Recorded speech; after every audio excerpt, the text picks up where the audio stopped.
Joining us now is Jonathan Roumie, who narrates the upcoming film Heart of a Servant, the Father Flanagan Story. So, Jonathan, let's start there. For those who've never heard of Father Flanagan or Boys Town, can you tell us a little bit about them? Yeah, Father Flanagan was an Irish immigrant priest that came to the United States in the early part of the 20th century, um, and basically started a whole movement in the child welfare aspect of American culture, and essentially took care of children that were effectively abandoned after the Depression, and kids that were, maybe one child too many for a family to be able to handle, and kids that would ordinarily have turned to a life of crime by being on the streets. So he rescued a bunch of kids from the very beginning, and basically created a home for them. And that home, over decades, turned into its own township, basically what we know today as Boys Town here in Nebraska. And so he was a revolutionary in his own right in um, you know teaching people how to love on these children in a way that society, I think, was ready to just forego. Yeah. And, most people obviously know you as your role of Jesus in The Chosen, the role of a lifetime. So I would imagine that you have a really high standard now of any role that you're going to take on. So, what got you really excited about Father Flanagan? Well, his story is just absolutely remarkable. The fact that this immigrant can come into the United States and completely change this aspect of society and culture in a way that nobody had done before, and while taking on, various groups and factions that didn't want him to succeed at what he was doing, because he was taking children from all different walks of life, races, religions. He basically was integrating before it was, you know, legally acceptable to do so in the United States, and did it in a way by, being the face of Jesus to these children that just needed love and care and affection to be able to have a shot at life. Yeah, and I felt like the movie really highlighted how countercultural his approach was at the time, like what you were saying about how Jim Crow laws at the time were in place. So having white boys and black boys together just was kind of unheard of at that time. So what do you feel like gave Father Flanagan that strength to move forward with his approach? Holy Spirit, I mean, God, the guidance of Jesus, and knowing that love ultimately has to be the thing with which he can effectively, change the world by. With the love that he gave these children, their lives were transformed, even despite the loss. And he found a way, legally to abide by the law the way he needed to, and still accomplish his mission, which God put in his heart. Yeah, and was there something in particular, a story about Father Flanagan that really stuck with you?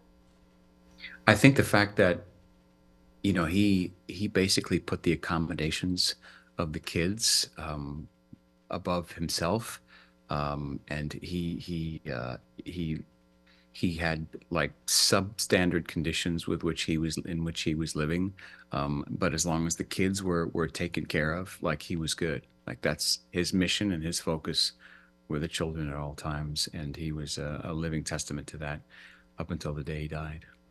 Yeah, and I thought it was really interesting, not to give away too much of the film, but how a lot of the boys from Boys Town who then went and fought in World War II would put Father Flanagan as next of kin. And I just thought that was a really beautiful example of fatherhood. Here was someone who was not their biological father, but really stood as their spiritual father. And so, partly because of that, he is on the road to sainthood. He is a servant of God. So, what are the next steps for Father Flanagan to become Saint Father Flanagan? Well, I think, the Vatican has its own verification process, and there are a number of, um, I guess, at this stage, because he hasn't been made a saint yet, but there are miracles that have yet to be confirmed, that have been brought through people's praying for his intercession for them. I mean, dozens and dozens of miracles that have taken place, and people attribute it to his intercession. And so I think from, I'm not an expert on, sainthood law in as Vatican goes, but my understanding is that they have to vet all of the cases, and then it's almost like their own court system where okay, it's here, now it's got to go to here, now it's got to go to here, and then once these different phases are accomplished, then if God willing, if it happens to get to that level, then he becomes declared a saint. And yeah, that would be really exciting if that happened in our lifetime. So, one of the things that Father Flanagan said was, the work will continue whether I am there or not, because it is God's work, not mine. So, what do you think that he would say right now about where Boys Town is and how much it's grown and how many thousands of kids that it's helped? I think he'd feel pretty confident that what he said was true. They were prophetic and they were true, and it still continues, um, you know, almost 80 years after his passing. So I think he would say, all right. I mean, he knew it. He knew what he was doing. He knew who was leading the charge here. He knew from whom this mission derived initially, and that he was merely a sort of a soldier in this particular, you know, war on protection of children, and giving children hope and new life, and that it would continue no matter what, because it was the right thing to do, and that God put that mission in his heart, and would continue it, and somebody would keep it going, and he was right, and it's still going today. And I feel like he is someone who we can all look up to as an American. Obviously, he was born in Ireland, but he came to the US, became a US citizen. And where can people watch the film? Where can they get tickets? So you can go see the film in theaters for one night only on October 8th through Fathom Events. And if you go to fatherflanaganfilm.com, you can get tickets, get information there, what theaters are playing locally. And yeah, we hope so many people turn out for this movie, because I think it has the potential to impact society on an even greater level now than it ever had before, because of the reach of media and social media. I think there are more children out there that need to be looked after and cared for, and much like the ones that are in Boys Town now.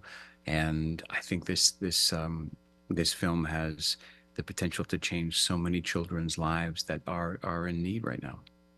Yeah, absolutely. And I do want to say about the film, I feel like it was very clearly shown that everything that Father Flanagan did came from a deep prayer life, and that everything he did really pointed back to God the Father.